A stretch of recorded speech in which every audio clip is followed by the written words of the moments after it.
Bonjour et bienvenue à cette nouvelle édition de Midi au Caire.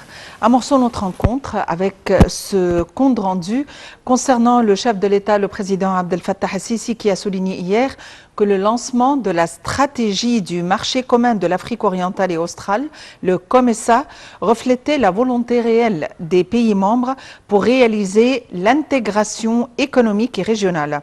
Lors de son discours de clôture du COMESA, le chef de l'État a déclaré que l'intégration économique intervenait par l'adoption des meilleures politiques afin de libérer le commerce ainsi que le développement de l'infrastructure et le développement industriel, aussi bien qu'attirer les investissements. Les détails avec Salihan.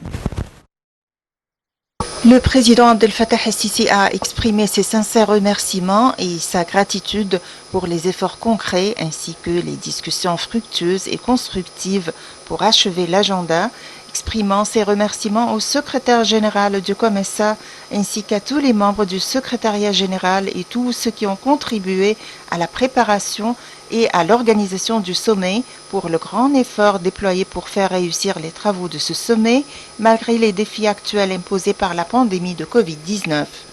Le chef de l'État a souligné que les réalisations d'aujourd'hui reflètent la volonté réelle ainsi que la ferme détermination des États du COMESA à réaliser l'intégration économique régionale en adoptant les meilleures pratiques et politiques pour libérer le commerce entre les pays, promouvoir les infrastructures et réaliser le développement industriel, en plus d'œuvrer à attirer plus d'investissements dans la région, alors que ce sommet a abouti à des résultats tangibles représentés par le lancement de la stratégie à moyen terme du COMESA 2021-2025, étant la preuve d'une vision claire et bien étudiée par les États membres pour renforcer la coopération conjointe dans divers domaines.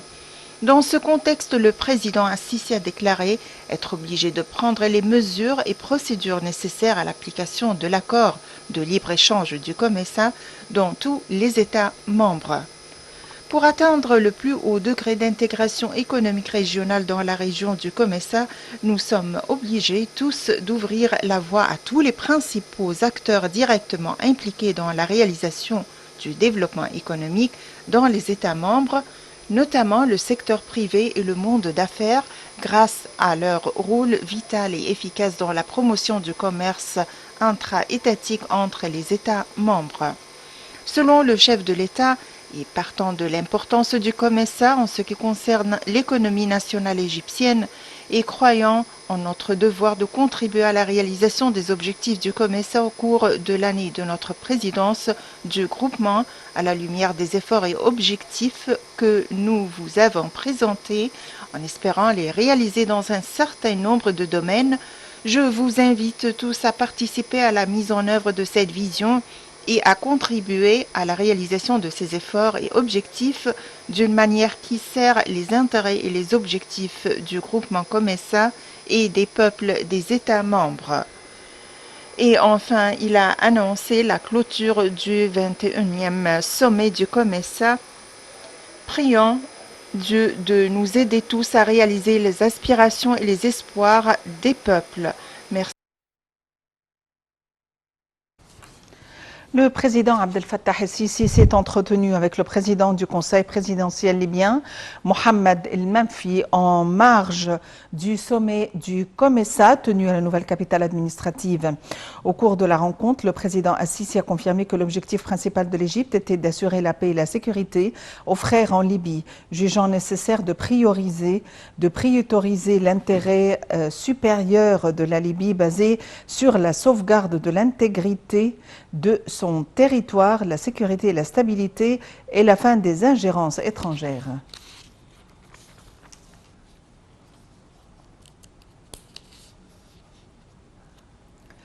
En marge du sommet du COMESA tenu dans la nouvelle capitale administrative, le président Abdel Fattah el-Sisi s'est entretenu avec son homologue malgache, André Rajoelina. Lors de la rencontre, le chef de l'État a assuré que l'Égypte tenait à renforcer la coopération avec le Madagascar dans tous les domaines, notamment l'échange commercial. De son côté, M. Rajolina a exprimé le souci de son pays de consolider ses relations avec l'Égypte, surtout en ce qui concerne le volet technique. Les deux dirigeants ont passé en revue tous les dossiers discutés lors du sommet du COMESA, notamment les efforts déployés pour réaliser la complémentarité économique. Le président malgache a exprimé la confiance de son pays à la capacité de l'Égypte de renforcer la coopération entre les membres du COMESA à la lumière de son succès de booster le travail africain conjoint lors de la présidence de l'Union africaine.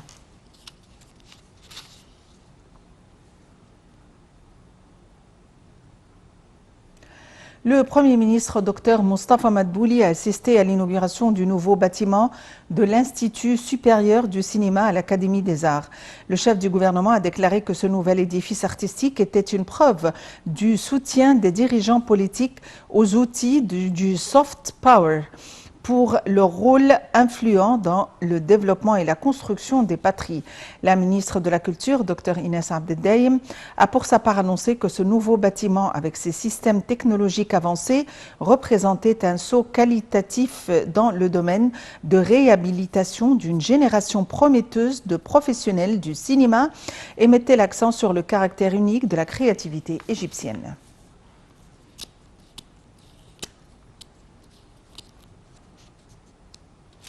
Luxor se prépare au grand événement. Luxor se prépare à la grande célébration mondiale de la renaissance du Ramsrud, nommée aussi l'allée des Béliers, qui s'étend sur 2700 mètres. La cérémonie doit être une fête légendaire digne de ce nom, de la valeur et de l'histoire égyptienne qui a émergé au cœur de Thèbes, la capitale de l'Égypte ancienne, dans le gouvernorat de Luxor. Le point. Luxor se prépare à la grande célébration mondiale de la renaissance du Ramrud. Les préparations intensives et les visites sont menées et dirigées quotidiennement par Dr Khaled El-Anani, ministre égyptien du tourisme et de l'archéologie, qui a déclaré que la cérémonie doit être une fête légendaire digne de ce nom, de la valeur et de l'histoire égyptienne qui a émergé au cœur de Thèbes, la capitale de l'Égypte ancienne, dans le gouvernorat de Luxor. Le projet bénéficie du soutien de l'État et du président Abdel Fattah el-Sisi, a indiqué Dr Moustapha Al-Saghir, directeur général des sites archéologiques de Karnak et superviseur général de la route. Luxor, surnommée la ville des 100 portes ou la ville du soleil, est anciennement connue sous le nom de Thèbes. Elle se situe sur les rives du Nil, qui la divise en deux moitiés, appartenant au quatrième nom de Haute-Égypte, sur la rive orientale du Nil, la vallée des rois, lui faisant face sur l'autre rive. Dans le même temps, les temples de Karnak et le temple de Luxor se préparent aussi à cet événement, avec notamment la finalisation de répliques d'un certain nombre de bateaux, d'après les figures et les hiéroglyphes qui figurent sur le bastissement de ces édifices. Ces bateaux qui vont parader sur les eaux du Nil participeront à la célébration de l'ancienne fête de l'Opé, Eb Nefer Onipet, au cours de laquelle l'Amen-Ré de Karnak, accompagné de son épouse Mou et de leur fils Khonsou, était porté en procession à Luxor, où il prenait la forme d'âme en main. Le Ramrud, nommé aussi l'allée des Béliers, qui s'étend sur 2700 mètres, liera dorénavant les temples de Karnak et de Luxor. Elle portait dans le passé le nom de Amon-Ipet, Amon à l'horizon. La procession du 25 novembre sera celle des temps modernes.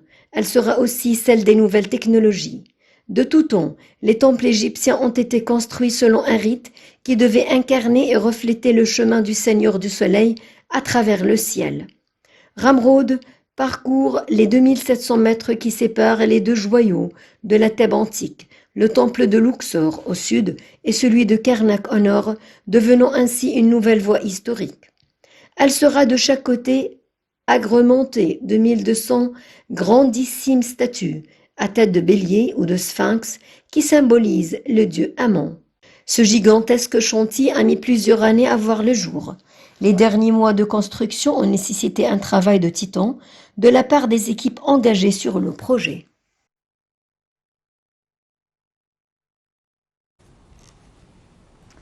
Et pour nous donner plus d'éclaircissements, nous avons le plaisir d'avoir en ligne Madame Naguia Fanous, directrice générale du Musée du Caire. Madame Naguia Fanous, bonjour et bienvenue avec nous. Bonjour. Madame Naguia Fanous, l'Égypte attend avec impatience l'inauguration de l'Allée des Béliers, un événement pour lequel nous nous préparions depuis très longtemps. Et donc, à quoi doit-on s'attendre? Qu'est-ce qui doit se passer lors de la cérémonie? Qu'est-ce qu'on s'attend à voir? Bien sûr, ça sera le plus grand événement et dans le plus grand chemin au monde entier, et chemin dans le site archéologique et touristique dans la ville très fameuse qui s'appelle Steb, la capitale religieuse, le plus grand et le plus riche centre religieux d'Égypte. Et son nom était Efesut, c'est traduit celle qui recense les places. C'est un vaste musée à ciel ouvert et le site religieux connu le plus ancien du monde. On va attendre aussi ces cérémonies. Tout le monde, comme vous avez dit, attend cette cérémonie parce que il doit être inspiré de la fête de l'origine qui s'appelle la fête de Opet. Cette fête était faite par les anciens Égyptiens.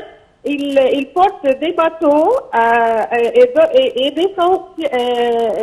sur les bateaux, il y a des statues de saintes, de divinités, comme le dieu Amon et le dieu Khonsou et Mout, l'épouse d'Amon. Et il passe à travers des grandes, ils font foule à travers ce chemin de bélier. Ils passent du temple de Luxor à travers ce bélier jusqu'à le temple de Karnak, avec des danseuses, avec des processions très élégantes, comme l'ancienne procession des pharaons, et avec des danseuses et des musiques, parce qu'il y a aussi cette cérémonie accompagnée par les chars militaires et aussi le grand procession du pharaon même, mais il doit être très célèbre et très important, impressionnant aussi pour tout le monde, pas seulement pour les Égyptiens. On voit aussi que l'importance de ce musée ouvert, parce que c'est le site religieux connu le plus ancien du monde. Il semble le deuxième site le plus visité de l'Égypte, après celui des grandes pyramides à Giza, et aussi